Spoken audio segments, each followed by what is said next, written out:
Hi everyone.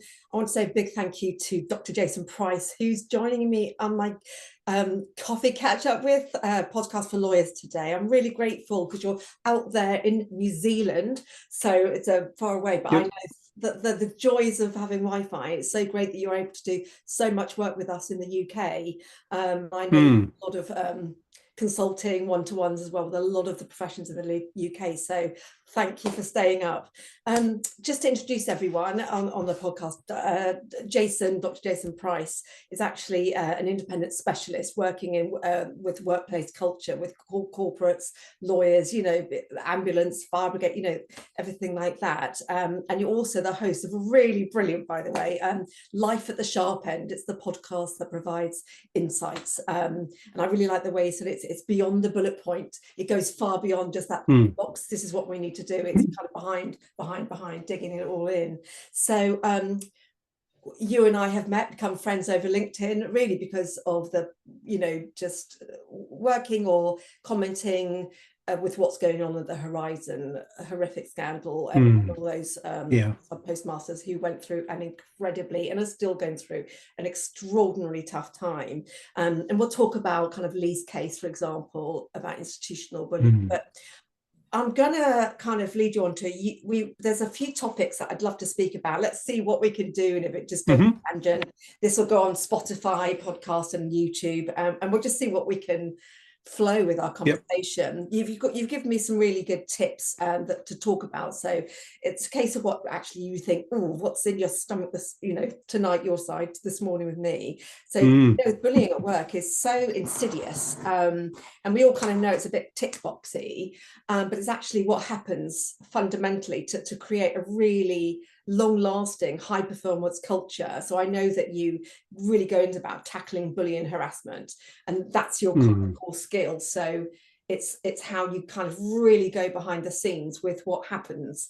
So first of all, can you start and talk to me a little bit about where you've seen who people are targeted or affected, and recognizing any patterns that maybe you've seen either yourself sitting back and being, we've all been at the end at some point, or we've witnessed it.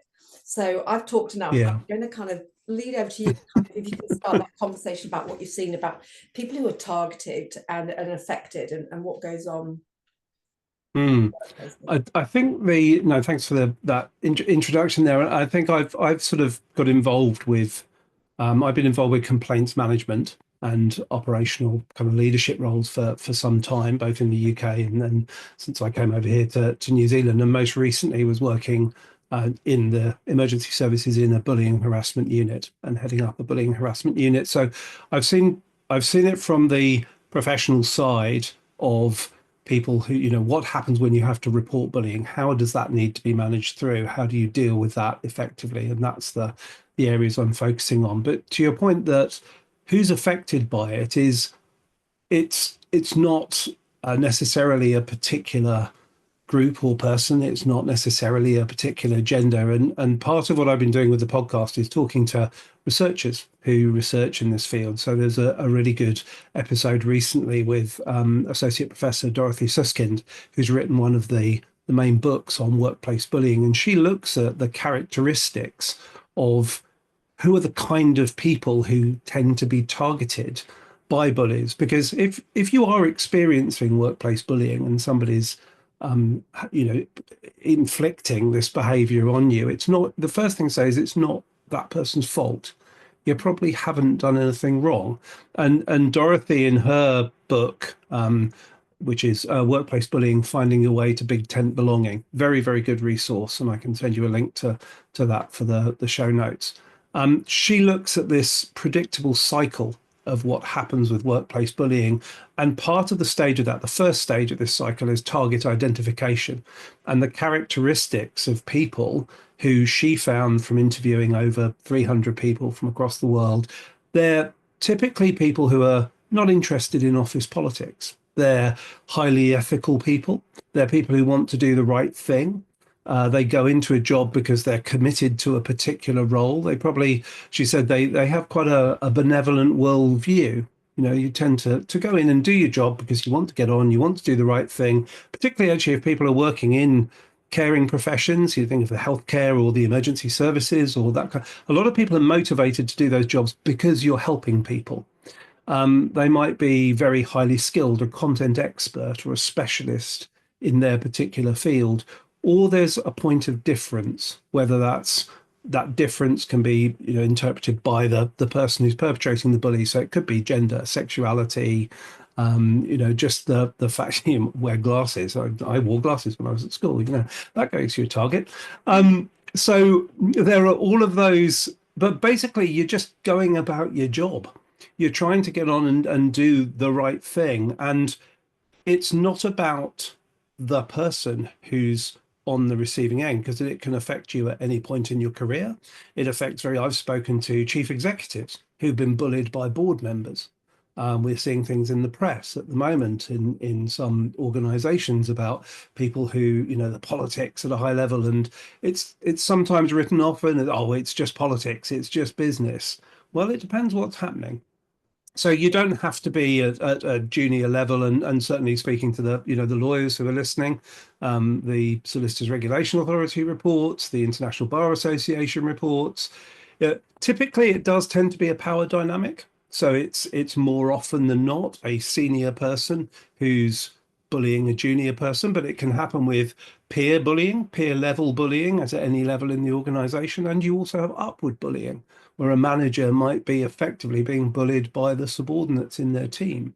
It's so So, interesting. but typically, yeah, Dorothy says it comes from this point of there's this whole cycle that people go through, but generally, if you have what can only be described, you've got people who are accidental bullies in that they don't realize they're offending somebody, or they're saying something, and we can talk about that. And then you've got the corporate psychopaths who are just setting out, who are just, there's a portion of people, because it's referred to as the dark triad in psychology around it, who are just unpleasant, and they will pick their target. And if once they finish with that one, they'll move on and pick the next target. And bullying is a serial thing if it's not stopped. Yeah, they enjoy it. So can I Mm. ask you what your Mm. research and your, what you've done and your experience about HR? Because most of us would think on the periphery, oh, Mm. backed up by HR. And we know, huge law firms have a massive HR that might be talent acquisition, it might be employment tribunals, but actually I think a lot of us think, oh, we're buffered by HR, they will help us. So what would you say about Mm. HR and what you... I think the first thing I'd say, and if anybody in HR is listening, they'll probably be getting palpitations at this point, because there's the perception of how do people perceive HR. And if you do any kind of Googling, or you look on LinkedIn or any of these things, that the phrase you tend to hear is, well, HR works for the company, so they're not going to help me. And um, there was a recent research paper that I found on this topic from July of this year that looks at why people tend not to trust HR. And the key finding is that workers just think they're capable of helping, but they're unwilling to help. They're seen as complacent towards psychopathic bullies. I'm quoting from the paper here, they do little to about psychopathic bullies. They're complicit in that they support managerial bullies, and compounding in that they worsen the outcomes from the worker's point of view. Now, that's a pretty grim perception. If you're sitting in HR listening to this, you're thinking, oh my God, but perception is reality for a lot of people. And I think certainly, I've worked with some really superb HR professionals. HR can be bullied too. That was a point that Donna Stemmer made in episode 4 of the podcast. And she talks about this, that I think some of the sort of my reflections on it is people in HR has got a big role to undertake in an organization, and they're, in the best will in the world, they're not always specialists. They're very good generalists, and they've got a very large amount of things to do. So one of the things you see in organizations that really focus on workplace bullying and set up kind of specialist professional standards units is, do HR really have the time to get stuck into the detail of how to do all the steps in dealing with workplace bullying, providing the support, understanding how to deal with it, understanding what's required to be trauma informed, to support people, to stay impartial and fair, and not pick a side throughout the whole process. Now, people set out into HR, and friends and colleagues who work in HR. They're going out there to do the right thing, but then you get into the stage, if you go through all of these steps and you're managing it, well, what then happens at the other end? And it's actually HR are the pawn in the middle. They're between the worker and the senior management, and it's down to what leadership say and do. You may have a policy, but sometimes when you end up speaking truth to power, power doesn't always like that. And power can then decide to take a different course. And if people want an example of this, and I've referred to a couple of podcast episodes that illustrate this. The first two episodes, so episodes 2 and 3, are the story of Jane, and it's I've anonymized at her request. She's a Canadian HR manager who is exactly what we've talked about: ethical, wanted to do a good job, went in because she wanted to help people. That's why HR has been her profession for 20 plus years. Who ended up getting targeted and bullied out of the organization by the leadership because she stood up and said, we need to do better. And episodes 2 and 3 tell her story, and I've anonymized her to protect her identity as she requested. But it's a fascinating journey through. And I'd encourage anybody from HR to listen to that, because it highlights the problems that need to be overcome in managing a fair, impartial, effective process, but also the strain and pressure that people can be put under, and how it also highlights that point that we said at the very start of this, Elaine, that anybody can get picked on.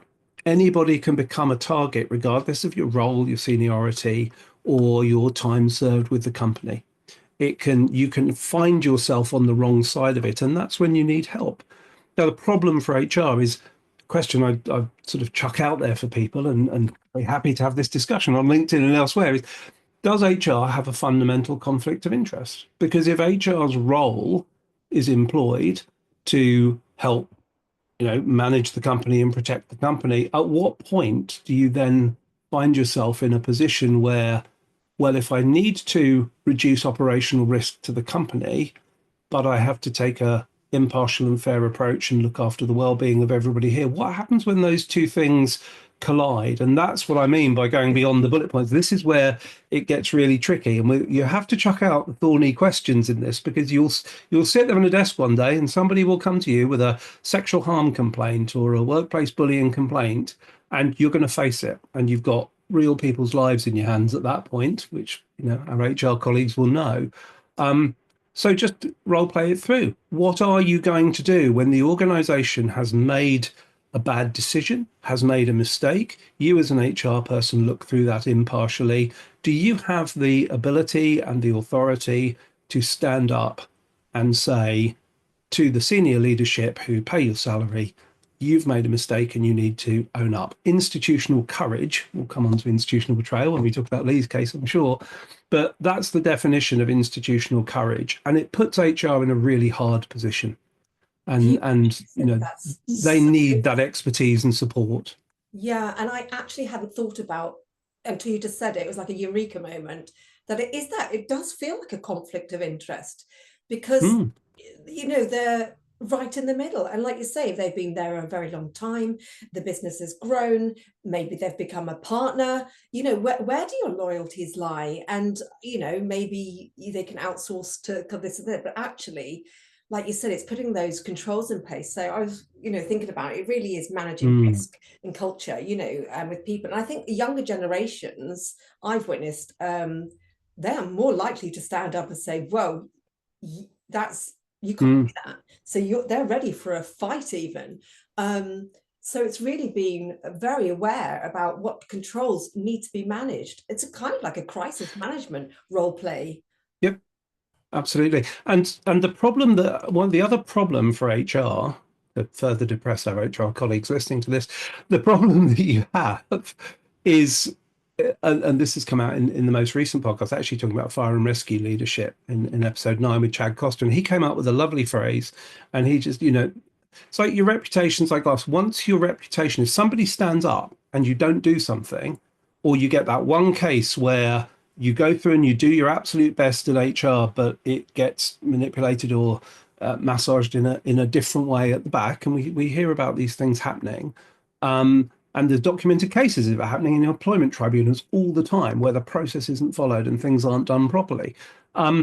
You've lost that reputation. And this is why you see the statistics, certainly one contributing factor, as to why anything between 30% and 70% of people who experience this behavior at work do not stand up. They don't fear. It's fear is the primary reason people quote. Fear of inaction by the organization, fear of not being heard, fear of detriment to their career, fear of retaliation from the people who are involved, fear of a process that is not properly run that then exposes them to risk.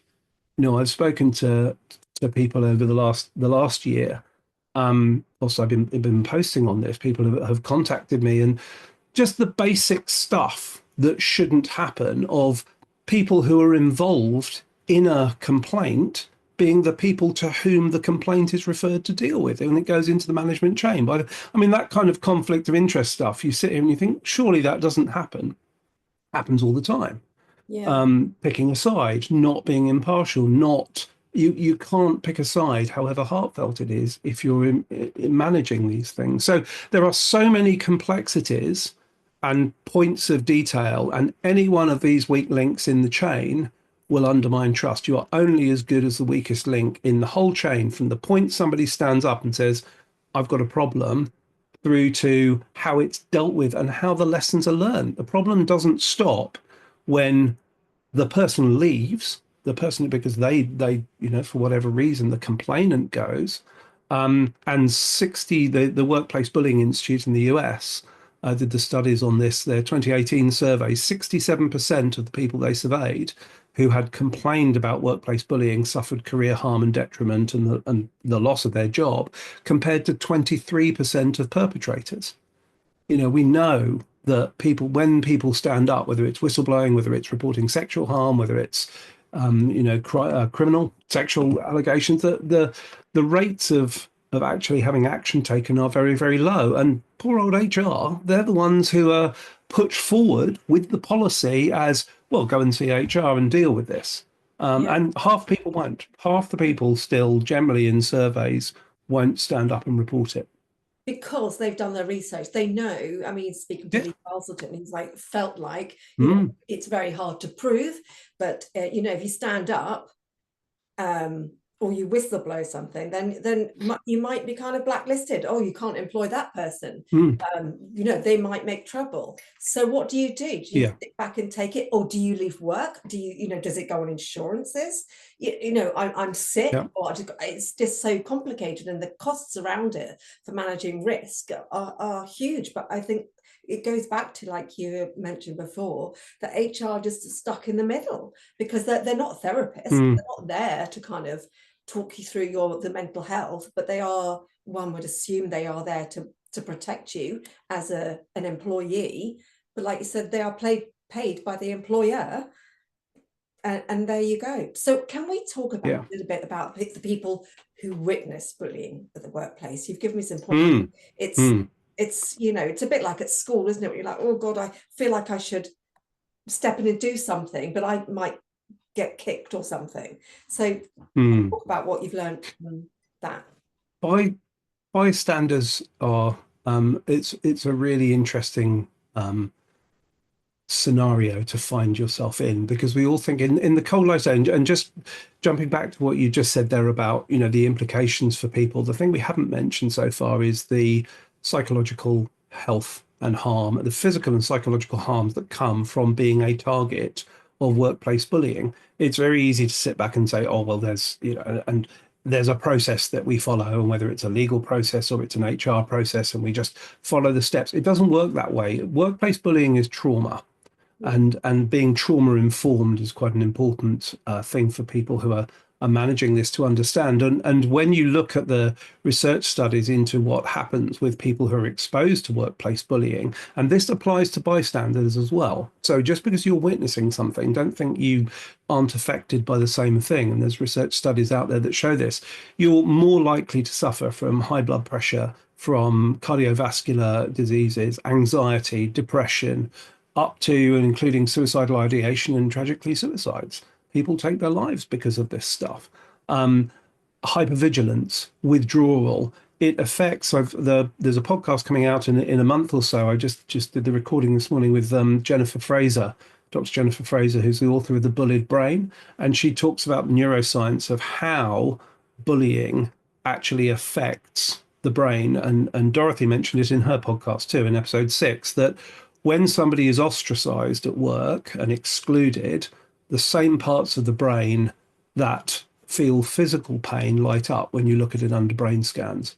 So your brain responds, and your body, you get that fight or flight. We hear that phrase quite commonly. That's what's happening. People who are subjected to this behavior are not necessarily going to be thinking rationally in a linear way, and people have to take account of that. Now, bystanders, same thing, very similar effect. So if what tends to happen, you have this phenomenon, the bystander effect, which basically the research into bystander effect says the more people that are standing around watching something, the less likely somebody is to actually step in and help. And you'll see that all the time. I remember years ago when I was in the UK, standing there was a fight on the street going on, and we were walking along. There's 20 people on the other side of the road. I mean, most people say they've got their phones out filming it for Facebook. Who's actually called the police and said there's a fight going on? And so there were 3 guys kicking 7 bells out of each other. I picked up the phone to the police. They go, "What fight?" I'm like, "Oh, has nobody called you about this?" And there's 15 people standing and watching. So the same thing happens. Now, Jem Fraser explained this. We talked about this in the conversation this morning, so it's quite fresh in my mind, that actually what happens to a bystander, they're affected in the same way that the bullying victim is. That if you're in a power dynamic in an organization, let's take a law firm. We're talking to lawyers here. You've got a senior partner in a law firm who is acting in a way that is intimidating or bullying or inappropriate to somebody junior, and you're witnessing that. It takes an awful lot of courage to stand up and call out that person who is going to be influencing or in charge of your career and your career progression. So the bystander has as much of a risk of retaliation. The same reasons that stop people reporting may be the same reasons that they stop people standing up. Now, the thing to think about as a bystander, and there's some research into active and passive bystanders, and I've got a podcast actually with Graham Goulden who talks about active bystandership coming up. He's, active bystandership, there are things you can do as a bystander to offer support to the person who's being targeted that don't necessarily put you at risk. The worst part about being bullied is you will suddenly see all those people who've been there and support you just disappear off. They'll be nowhere. But people who are bystanders need to look after themselves, but you can offer support to somebody. Yes, if it's safe to do so at the time, stand up, call it out, because the standard you walk past is the one that you set, and that's the behavior that will go past. But you may be putting yourself as at much risk of retaliation as the target of bullying, but you can send somebody a message and see them afterwards and make sure they're okay and offer them a confidential space to talk, and make sure they get the help and support that they need. If you're a bystander and you witness something happening, the same advice you would give to a target of workplace bullying. If you think you're experiencing this, don't wait, start a diary, write it down. What happened? When did it happen? Who was in the room? If you're a bystander and you witness something happening, do the same thing. Write it down. Just document it for yourself privately. Don't use your company email system. That's not a good idea. Write it down in a notebook, because if that person needs your help, you're going to be the witness. If it comes to an investigation, an investigator, an impartial and fair investigator, will want to talk to you as a witness and know, what did you see? And we're into that formal process. So there are many things that bystanders can do. Yeah. But what they tend to do generally is very little. They don't do things, Yeah. or they'll act in a way where they stand up because they want to feel better, but actually that might be putting the person at risk. Remember, the person being targeted is the one who needs this, you know. Yeah. And That's I really think we could probably good. all think of situations where we think, I should have done something more. Well, if you're thinking that, you probably should, but have a think about what that is, and reaching out to the person who's been affected to just say, are you okay? Mm. What do you want to do? How can I help and support you? I saw that wasn't acceptable. Are you all right? Is the first thing to check with It's really somebody. great advice, because I think we're so focused on, talking about someone who's literally that person being targeted. But of course, there's always going to be someone around. And I've never thought about it from that perspective, like, actually, what can you do as a bystander and the effects Mm, that can cause in you? Um, what would we do then? And what would you say to people? Sorry, just to go back just quickly, is because there is quite mm, a lot of insidious bullying that goes on. So it's hard for a bystander to kind of see, but it's maybe looking at behavior, or someone shows you an email, or the way someone speaks in a meeting or something. I think that just is very mm, drip fed, isn't it? It's that, I call it corporate mm, coercive control. So that's another thing to be really kind of aware of, that mm. it's not, it doesn't always have to be that obvious, sexual Yeah. touching or something, even though that goes on all the time still, sadly. Um, but yeah, so that's something I guess I'm highlighting to myself as well. I really want to go into, because I know you do so much with leadership and the culture. Mm, You've given me some really great points that I'd like you to talk about. mm, If you're responsible for others in the workplace, and you're responsible for the mechanics of looking into this, um, you've given some tips here, but I'd really like to have your point of view, or what you've mm, seen, your research, how you help people when they're actually leaders. Because of mm. course, if you're leading a firm, the culture, you're managing risk, you want to keep the PII, the professional indemnity insurance, down, because workplace bullying and complaint is a massive thing for well-being. Yeah. And you want cash flow, but you want to look after your team. But also, you to get Yeah. to where you are, you might be slightly Yeah. one of those driven people who maybe doesn't have much emotional intelligence, for example. So how are you going to look Mm, after your mm. whole team? What would you say about leading Yeah. positions then?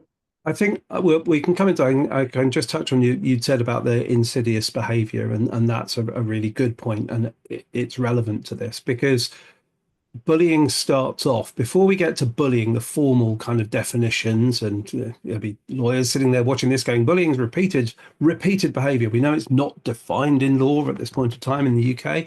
There are some guidelines here in New Zealand and Australia by WorkSafe around psychosocial harm in Australia, but it's a repeated pattern of behavior, but it has to be repeated, and that's different from harassment, which is a one-off incident. Now the research shows that it starts off with incivility.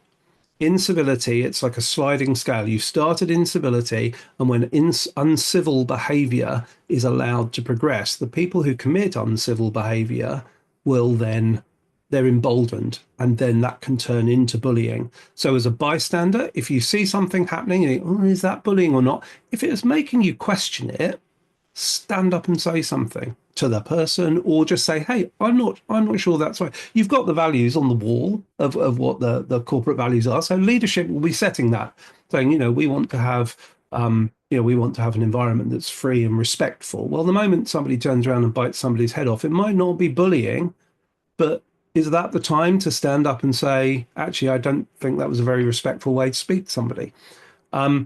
Leaders who are responsible for this, the most important thing with leadership, where you will be judged as a leader, and we all are, we've all, if you've led people, if you've been in a team, you will have made a bucket load of mistakes. I know I have in my career, I'm sure. Ethical leadership, are you leading to do the right thing? And what are the consequences of the thing you're doing? If you're focused on keeping the PII risks down and getting the fee revenue, obviously you have to get the fee revenue in, otherwise the organization won't make any money and you won't employ people. But are you doing it at the expense of people?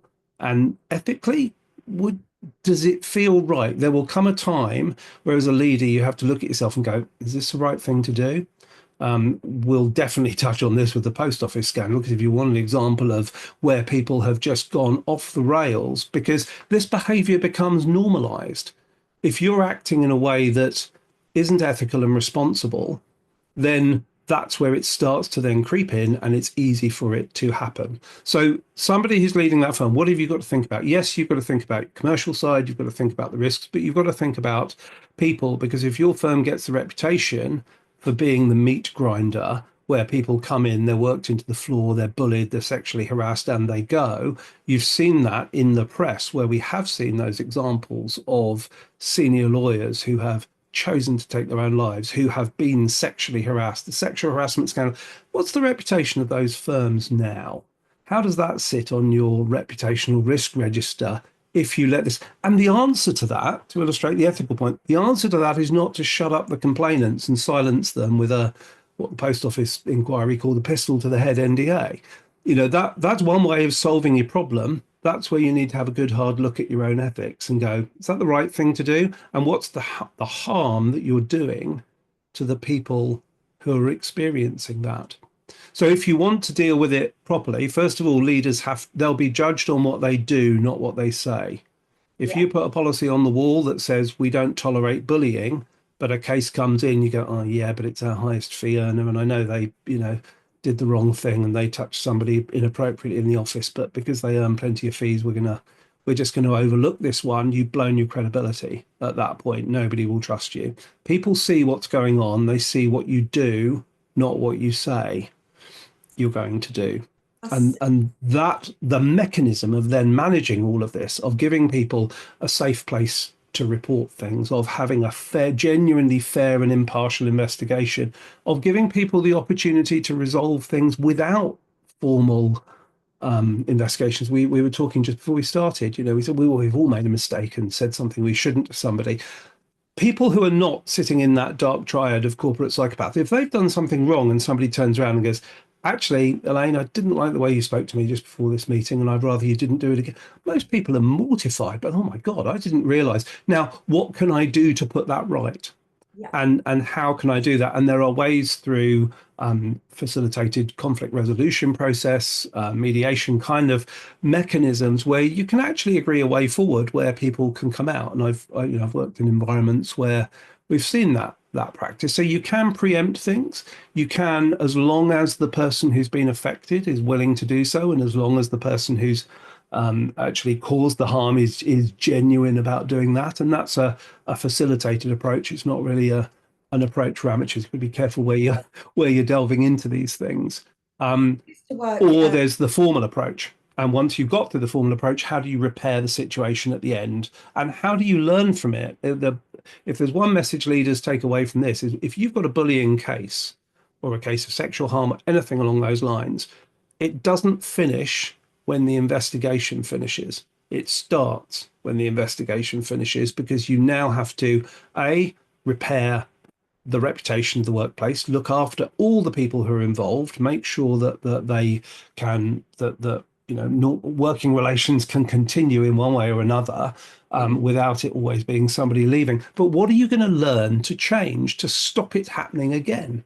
And that feedback loop is a core part of complaints best practice, and the thing that is missed. People treat these incidents as a one-shot incident, done, sorted, gone, closed, good, that's that problem out the way. Let's move on and hope the next one doesn't happen. That's not going to fix your culture. No.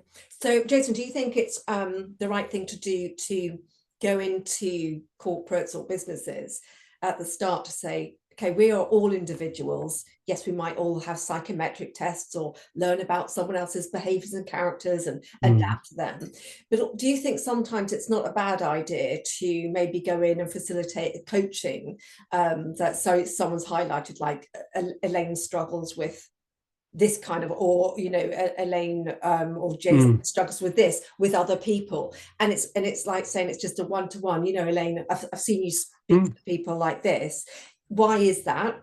Let's turn it around and let's give some tools to be able to manage, because we all are so different. And I know my personality. I'm like a excited Labrador. I can really freak people out when I can be too much. So it's learning it, but that's having that kind of ability. So maybe I think it's a great idea that people have people like you come in and actually have that one-to-one coaching with actually individuals who are in the leadership thing to kind of filter down, because if you're managing a department, or you're a senior partner or something, actually being able to kind of understand your own weaknesses, to therefore to really help other people would be would therefore support crisis management at the other end.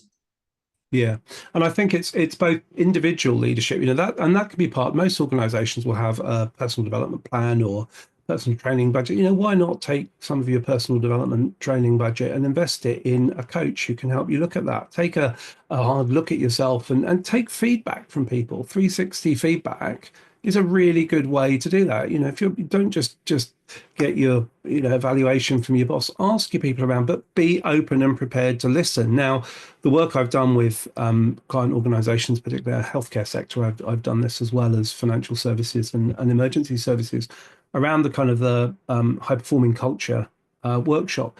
Every team, because we're all individuals, that's a good thing. That diversity you talk about, your approach to coming bounding into a room like an overexcited Labrador, that's great. We can harness that energy, and that's a really positive thing. But other people might perceive it in a way that causes different. Now, you need awareness of that, but a team as a whole needs to work out what the characteristics of how can we achieve high performance, and how can we do that in a respectful and positive workplace culture.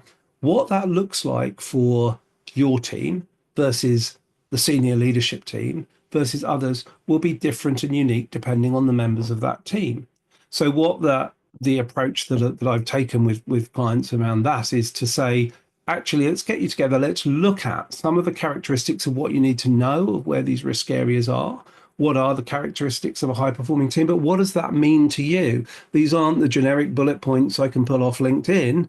This is taking the research and the evidence of what makes teams succeed, and for us to sit back and as a group and as individuals work out, well, how are we going to contribute to that?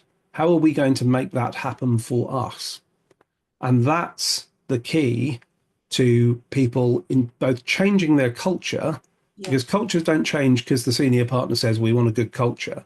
Cultures change because everybody makes an individual decision to do something differently, and to think, how do we want to work together to achieve the outcome of high performance? And that's based around trust, communication, confidence, the ability to stand up, and working out an agreement to do that. And leaders need to drop their rank in those conversations. If you're not in a rank organization, whatever your positional hierarchy is, how are you going? That's the challenge to the senior partner. How are you going to make the most junior person in that firm feel that it's safe for them to stand up and say, actually, I didn't like the way you spoke to me there, without fearing for their career?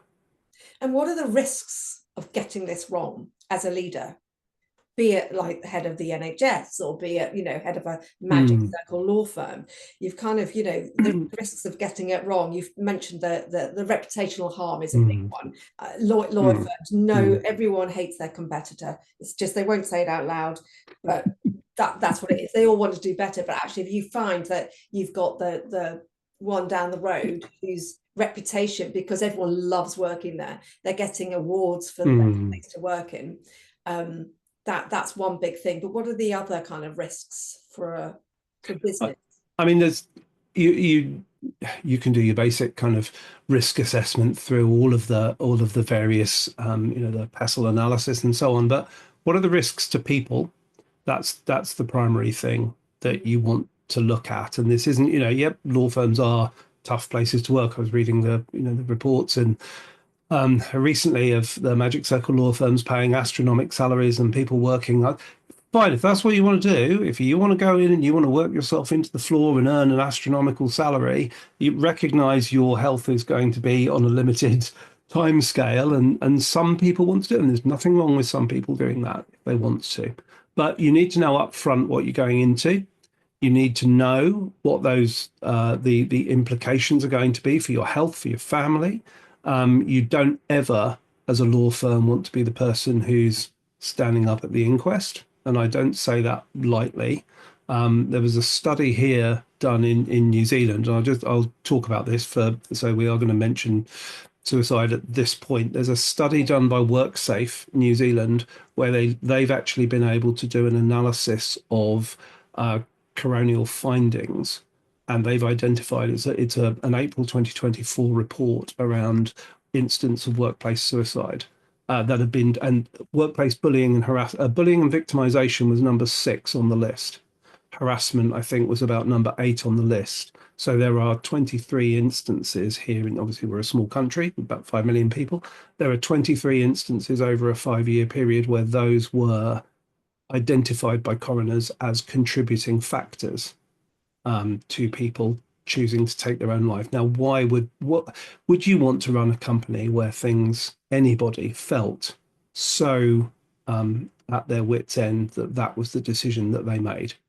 And people will be affected by it, and if anybody is concerned, clearly they should seek support and reach out to those agencies. So people is your biggest priority, because they're the ones that are keeping your business afloat. They're the ones doing the work. They're the people who are actually, we hear these phrases, people are our business. Well, they are. So what are the risks to the people in your organization if you're not supporting them, you're not looking after them, you're not giving them the support that when they stand up and say, something has happened I'm uncomfortable with, that they can do so without fear of retaliation? Yeah. The reputational risk, if there's the reputational risk, which we talked about, that you can stop, but what happens if it gets out that you're suppressing the evidence? And that's where you go across into the post office inquiry, and we see some of the things that have come out in the public inquiry.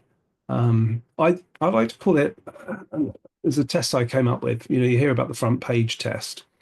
I call it the judicial review test, if you like, the Your Honour test. Think of a sentence you want to say about something you're about to do, and stick the words Your Honour at the end of it, and think about how it sounds. Elaine, I don't think we should really disclose that to a client. Elaine, I don't think we should disclose that to a client. Your Honour. That's what I said. Really? Does it feel good? Does it feel right? And that's one perspective. It might sound a little flippant to the lawyers that are listening, but it's a serious point, because actually some of the harms that are caused to people and the reputational damage to the organization, the consequence for that is financial damage to your organization. Those flow from actually making some pretty ordinary decisions. Yeah. Along the way, and that self-check and that self-awareness of, is the decision I'm making going to have a harmful impact financially for the firm, for my reputation, or for the people who are affected? And if you're making decisions about people, are you really doing it without conflict of interest and impartiality, and free of your own conscious or unconscious bias? And if you can't say yes to that, get somebody else to check your moral compass along the way. And it's like you said, it's about integrity and the ethics that go around with it. And I think we've all got to have that. So let's talk about the post office, ethics and institutional betrayal, you put it. Obviously, you've heard the Lee Castleton's, the podcast I did with him, but also he, the post office people in the UK and around the world probably had never even heard about it before they got hold of it. I think what that shocked so many of us, because it could be any of us, just to kind of looking after our family, think, oh, dream little job, and hoping that the big, massive corporates, the computers, you trust them. So it's about that trust. So stepping away slightly from the in-house, from the private practices per se, and talking about institutions. You mentioned the farm services, health services, how actually the funnel, how it can get so messy at the top, because they are not living it, breathing it, not really interested. But that the ethical failures, I think you kind of mentioned to me, and how it reflects on the poor culture within law, within life, and our own kind of ethics around how we treat people. So yeah, I'd love to get your understanding about institutional betrayal and the concept around that you learned and you helped. I thought, I mean, I remember following, it wasn't long out when the first articles were coming out in Computer Weekly about the post office scandal, because my background was in project and program management. So, I've been in that IT development environment, and you think, oh, hello, you've got an accounting system that can't add up. But it's then backed up by an organization that has the power to send people to prison. So that's quite a hefty thing to talk about. And we mentioned Lee Castleton's interview that you did, and actually this ties right back to what we said about the characteristics of somebody. The thing that struck me when I watched the ITV drama and I heard about Lee's story is there's a scene in that ITV drama where he's got all the information. He knows there's a problem, and he's doing the right thing. He's one of those people we talked about earlier from any of the presentations that you've now seen with Lee, of somebody who's got that integrity, not interested in that, but I just wanted to solve the problem. And there was a scene where Will Mellor, who's playing him, said, I'll just put my faith in British justice. I've got the evidence. He's spent the time doing it. So he went to the post office and did what he was told to do, which is phone the helpline, seek help, come and tell us if you've got a problem. And then the organization did. Institutional betrayal is a term that was coined by Professor Jennifer Fried at the University of Oregon. And it refers to when an organization that has a duty or either an ethical obligation or an actual duty to protect people actually turns on the people who have come up to protect them. And she talks in the original papers around, particularly around sexual harm, and so you see things like the abuse in the Catholic Church and so on. Those kind of things. And for me, watching the evidence of the post office inquiry and how it's unfolded, rather, and particularly Lee's story. Lee stood up and did the right thing and sought help from an organisation that knew, well, I say it knew, allegedly, the inquiry. We're hearing evidence from the inquiry that people have taken decisions that are not strictly within the bounds of ethics, and we'll leave that to the Solicitors Regulation Authority to maybe deal with. But if an organisation tells you to do one thing and then turns on you and does another, so an organisation that would pursue Lee for 10 times the amount they felt he had taken from them to make an example out of him when all he wanted was help. All of the other postmasters, all they wanted to do was have help, and they were told, you're the only one. Was that correct? Who knew? And that's the questions that will obviously come out of the inquiry. So it is a textbook example of this concept of institutional betrayal. Now, take that back to bullying. If you're running a law firm, any organization, and you say to people, if you experience poor behavior, stand up, and you end up then turning on the person who's stood up because the process isn't fair and impartial, or oh well, actually, you listen to Jane's story. Oh, you can't cope. You've had a bit of a mental breakdown because of the process, but because of your mental breakdown, you're not fit to do your job. So we're going to fire you. That's what happened to Jane. That's institutional betrayal. The people that you trust to help you turn around and turn on you, knowing that they're doing the wrong thing in a number of cases. And I think it's only when you get these big scandals that bring it to light in such a public way that people really, start to see what's happened. And the inquiry has been fascinating viewing. And I've particularly been reading the reviews of people, much more qualified lawyers, so Richard Moorhead and various others on LinkedIn who've been commenting on this from a legal perspective of some of the issues they found has been fascinating to see. But yeah, Jennifer Freyd's paper on the Centre for Institutional Courage is a resource people can go to. Institutional courage is the opposite of institutional betrayal. That's when an organisation stands up and says, we've done the wrong thing and we need to take accountability here. Let's show some courage and put things right. We could probably do with a bit of that out of the post office. Yeah. Oh my God. And I think, well, one would hope that actually looking at this as a kind of precedent per se, that's, oh my gosh, because a lot of people think, oh, that's never going to happen to me. I'm not talking about Hmm. me, of course, is always going to think, or anyone like me, but actually the people at the head of it. And I think anyone Mm. who has studied psychology for a little bit, I studied psychology, did O-level, and it was the Zimbardo's case that you mentioned. Hmm. Anyone Hmm. who hasn't heard of the Stanford prisons experiment, about how people who you think will never turn on you will turn on you, and that's a classic one in war. You know, it could be a Hindu and a Muslim, best friends, and then you turn on each other. So I think it's kind of like it is that deep psychology of it. You think you won't, but actually in corporate or in work, how we turn on. So can you explain that Stanford prison experiment a little bit for anyone who's listening? Yeah. The book you referred to, Philip Zimbardo, sadly died recently.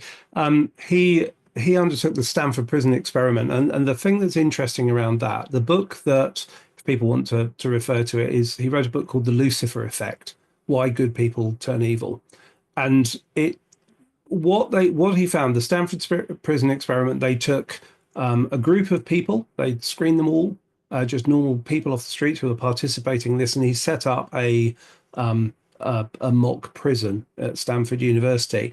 But the thing that was interesting around the experiment is he divided the group randomly, half of them into guards and half of them into prisoners. The guards exhibited abusive behavior because they were getting into their role. So the lesson of the book and the Lucifer effect is he talks about how the system is the thing that causes people to start to exhibit behavior that they would find completely unacceptable in normal circumstances. And at the end of the experiment, they actually ended the experiment early because people were being abused, and he goes into all of the detail of that in the book.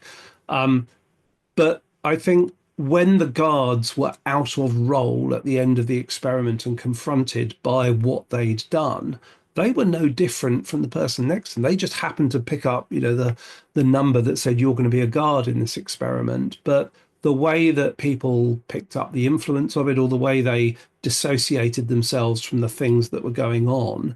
And he goes on in the book to talk about other prison abuses, like the Abu Ghraib prison in Iraq, and after the Iraq War, the Abu Ghraib prison incidents, and so on. That the lesson is the system itself Mm. can cause people to think, oh well, I'm no longer responsible for what's happening. It's somebody else. Very similar to Stanley Milgram's psychology experiment with the electric shocks, Oh, that's where a great one. people were brought in and generalized obedience and obedience to authority. That if you're being told by somebody else that it's okay to do this, even though you're doing something that you morally know commits harm, the fact that somebody else has given you an instruction to do it, a surprisingly large, a terrifyingly large number of people will go ahead and do that. Yeah. And how, can you apply that to the poster? How many of those people at the lower levels think, should we really be doing this? But oh well, the managers told us to. So I'll press the button that does something. Ultimately we're all accountable for our own actions here, And just because it's as not we've seeing seen. someone, sorry, I didn't mean to, Yeah. just Mm. because you're not actually with someone in the office, you might Hmm. be it's slightly dehumanizing that person, because you think, oh, I don't really know much Hmm. about this person. It's just a number. It's causing grief. So let's kind of do that. And Yeah. it's really interesting. So we're kind of wrapping it up a little bit with time now, but I would love to kind of have a summary from you about what you really think you would like to see, or how you can help with what you do, and talk about, say, for Mm. example, some law firms come to you, or big insurers, or whatever. Mm. It doesn't really matter, actually, I guess, because you're looking, if you've got people working with you, how would you go in and say, you know what, you would never want to get to this place? I mean, it happens all Yeah. the time, right? But how, Yeah. in high performing cultures especially, what would you kind of say to anyone listening, or would like to show this podcast to someone else who maybe they work with, Mm. about what? I think I think a number of, the points that, I mean, ultimately, nobody should be afraid to go to work. Nobody should go into a working environment where they're not comfortable. That's not about people not being able to perform to a standard that's expected, but it's about having respect for what happens. So at anywhere where you are in the organization, you have an ability to change the culture that is around you and to make those personal choices. A bit of reflection from people on some of the things probably that we've talked about, or other things that they can find to say, actually, how would I want to be treated? The podcast that's coming out tomorrow with Steve Farina, who's a fire captain in British Columbia, he uses a phrase, just be a good human being. Be a good human all the way through. That's a nice, sensible baseline. So actually thinking about how is my behavior interact, how is that affecting people? If I've done something that isn't appropriate, what am I going to do to put that right? But from an organizational level, if you're in an organization, if you're in an HR team and you think, we have to deal with this stuff and we just don't know how, we're not sure that we've got the right mechanisms in place. Are you running, everything's going through an HR investigation process? Well, actually, how do we run that in a way that's good practice? How do we deal with to making sure that the people doing that are have no conflicts of interest, that it's fair, that it's impartial? What happens at the end of that process? So what's that overall cycle of what you need to do as a leader who's responsible for an organization to say, we've got this covered and we know that we're doing the best to prevent it, because the best course of action is for it not to happen in the first place. If it does happen, we're supporting those people in the right way and we're acting in a correct way. And that's not necessarily just a legally correct way. There's a lot that sits around it outside a formal HR process or a legal process. That's one component, and there are a number of components. How confident are you you've got all of that sorted and together? And what support do the people who are working in your organization, who are charged with making that happen, have, where they can actually think through? And that's the mechanics of what happens if it goes wrong. In terms of the culture, that high performance culture, high performance leadership stuff of how are me and my peers going to work together to establish that culture. And that's not a one-shot exercise, because if you change the team, when new people come on, those new people will have new things to add and they'll have a new contribution to make. And you need to reshape your team and reset how that wants to be. So you're going to take that values poster that's on the wall, and you're going to get every individual and team to work out, what does that mean for us in practice, with the outcome being that we can have a respectful culture free from harassment. We can disagree professionally, and we're not going to get into othering and all the rest of it. And I mean, when it comes to sexual harassment, just don't touch anybody. That's a general. Touch anyone. It's straight, but just don't touch people. If people could just stop doing that, you would solve a whole chunk of problems. I'm trying to be perhaps a little flippant about it, but ultimately, this stuff comes down to, it's not right. Just don't do it. Yeah. And like you had said before, Your Honour, it's kind of thinking, punctuating everything with Your Honour. Could you see yourself standing up there? Is that an evidence? Sounds a little bit like having a school buddy system in a way, isn't it? And it's like measuring maybe every 6 months or something, or every month, just anonymous from the team, how you're feeling, measuring what like you said, controlling any policy, things like that. But having someone like you come in and really kind of teach that. And just on measurement, if everybody does the surveys, what do you do with it? Exactly. How do you act on it? Do you ask everybody who's involved? Are people actually taking it? There's so much. So that's a really good example, because there are so many of these little components. People think, oh, we know how to do that. But actually, a lot of organizations are not doing them well. A lot of organizations are doing this brilliantly. There are a lot of organizations where it's a nice, respectful, safe place to work, but it shouldn't be a choice of, do I want to work somewhere that's respectful or not? And this isn't about, you hear the phrase, oh, well, it's just people are being snowflakes. It wasn't like this in my day, or whatever. It's not about that. That's an extreme end. You can still manage people effectively, but do it in a respectful and professional way that gives them a fair opportunity to perform to the standards that you expect without being subjected to unacceptable and unprofessional behaviour. And that's not too much to ask, really. One would think, Jason, one would think. This has been such an interesting, massively important topic. I'm so grateful for you to join me today. So thank you so much. I'll stop recording now, but I'll put everything on the